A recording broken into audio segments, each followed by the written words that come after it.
Halo, assalamualaikum warahmatullahi ta'ala wabarakatuh. Jumpa lagi di channel Indra Edu. Untuk kali ini Indra Edu akan membahas uji kompetensi bab 2 materi mata pelajaran PPKN kelas 11.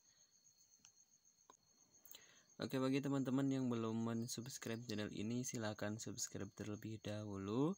Jangan lupa aktifkan tombol loncengnya supaya setiap ada video terbaru dari saya ada pemberitahuan kepada kalian. Dan jangan lupa like, komen, dan juga share kepada teman-temannya supaya bisa menebar manfaat lebih banyak lagi. Langsung saja pada soal nomor 1, apa yang dimaksud dengan demokrasi? Kata demokrasi berasal dari dua kata dalam bahasa Yunani, yaitu demos yang berarti rakyat dan kratos atau kratein yang berarti pemerintahan, sehingga dapat diartikan sebagai pemerintahan rakyat. Soal nomor 2, jelaskan prinsip-prinsip demokrasi. Prinsip-prinsip demokrasi yang pertama adalah menyelesaikan perselisihan dengan damai dan secara melembaga. Yang kedua adalah menjamin terselenggaranya perubahan secara damai dalam suatu masyarakat yang sedang berubah. Yang ketiga adalah menyelenggarakan pergantian pimpinan secara teratur. Yang keempat adalah membatasi pemakaian kekerasan sampai minimum. Yang kelima adalah mengakui serta menganggap wajar adanya keanekaragaman. Yang terakhir adalah menjamin tegaknya demokrasi atau tegaknya keadilan. Prinsip-prinsip demokrasi yang diuraikan di atas sesungguhnya merupakan nilai-nilai yang diperlukan untuk mengembangkan suatu bentuk pemerintahan yang demokratis. Berdasarkan prinsip-prinsip inilah, sebuah pemerintahan yang demokratis dapat ditegakkan. Sebaliknya, tanpa prinsip-prinsip tersebut, bentuk pemerintah yang demokratis akan sulit ditegakkan. Soal nomor 3, jelaskan soko guru demokrasi universal. Soko guru demokrasi sebagai berikut. Yang pertama adalah kedaulatan rakyat. Yang kedua adalah pemerintahan berdasarkan persetujuan dari yang diperintah. Yang ketiga adalah kekuasaan mayoritas. Yang keempat adalah hak-hak minoritas. Yang kelima adalah jaminan hak-hak asasi manusia. Yang keenam adalah pemilihan yang bebas dan jujur. Selanjutnya adalah persamaan di depan hukum. Terus juga proses hukum yang wajar.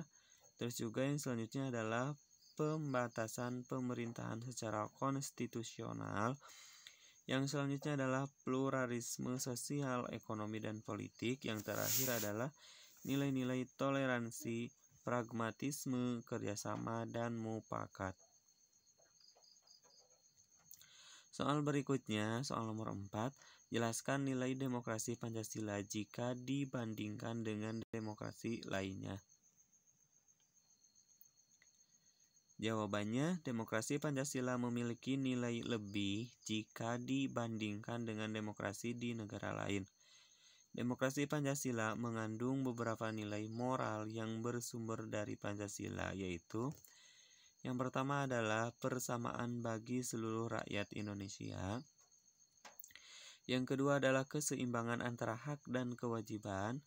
Yang ketiga adalah pelaksanaan kebebasan yang dipertanggungjawabkan secara moral kepada Tuhan Yang Maha Esa, diri sendiri, dan orang lain. Yang selanjutnya adalah mewujudkan rasa keadilan sosial. Selanjutnya adalah pengambilan keputusan dengan musyawarah mufakat. Terus mengutamakan persatuan nasional dan kekeluargaan. Yang terakhir adalah menjunjung tinggi tujuan dan cita-cita nasional. Soal nomor 5, buktikan bahwa negara Indonesia adalah negara demokratis baik secara normatif maupun empirik. Jawabannya, secara normatif negara kita sudah memenuhi kriteria sebagai negara demokrasi. Dalam perjalanan sejarah ketatanegaraan negara kita, semua konstitusi yang pernah berlaku menganut prinsip demokrasi. Hal ini dapat dilihat misalnya dalam pasal 1 ayat 2 Undang-Undang Dasar tahun 1945 sebelum diamandemen berbunyi, kedaulatan adalah di tangan rakyat dan dilakukan oleh MPR. Sedangkan yang selanjutnya dalam pasal 1 ayat 2 Undang-Undang Dasar tahun 1945 sesudah diamandemen berbunyi, kedaulatan berada di tangan rakyat dan dilaksanakan menurut Undang-Undang Dasar. Selanjutnya, dalam Konstitusi Republik Indonesia Serikat Pasal 1, Ayat 1 berbunyi, Republik Indonesia Serikat yang merdeka dan berdaulat ialah suatu negara hukum yang demokrasi yang berbentuk federasi. Ayat 2 berbunyi, kekuasaan kedaulatan Republik Indonesia Serikat dilakukan oleh pemerintah bersama-sama, Dewan Perwakilan Rakyat, dan Senat. Sedangkan dalam Undang-Undang Sementara tahun 1950 Pasal 1 Ayat 1 berbunyi, Republik Indonesia yang merdeka dan berdaulat ialah suatu negara hukum yang demokratis dan berbentuk kesatuan. Sedangkan ayat 2 berbunyi, kedaulatan Republik Indonesia adalah di tangan rakyat dan dilakukan oleh pemerintah bersama-sama dengan Dewan Perwakilan Rakyat. Sedangkan perbedaannya secara empiris, sejak pemerintahan masa revolusi, kemerdekaan Indonesia, pemerintahan parlementer, pemerintahan demokrasi terpimpin, pemerintahan Orde Baru, dan pemerintahan Orde Reformasi, negara Indonesia sudah menerapkan demokrasi sebagai sistem pemerintahan Republik Indonesia yang senantiasa mengalami perkembangan yang fluktuatif.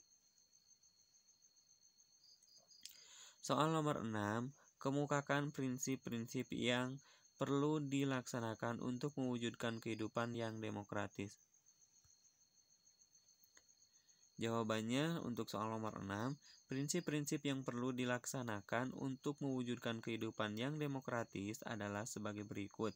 Yang pertama adalah menyelesaikan perselisihan dengan damai dan secara melembaga. Yang kedua adalah menjamin terselenggaranya perubahan secara damai dalam suatu masyarakat yang sedang berubah. Yang ketiga adalah menyelenggarakan pergantian pimpinan secara teratur. Yang keempat adalah membatasi pemakaian kekerasan sampai minimum.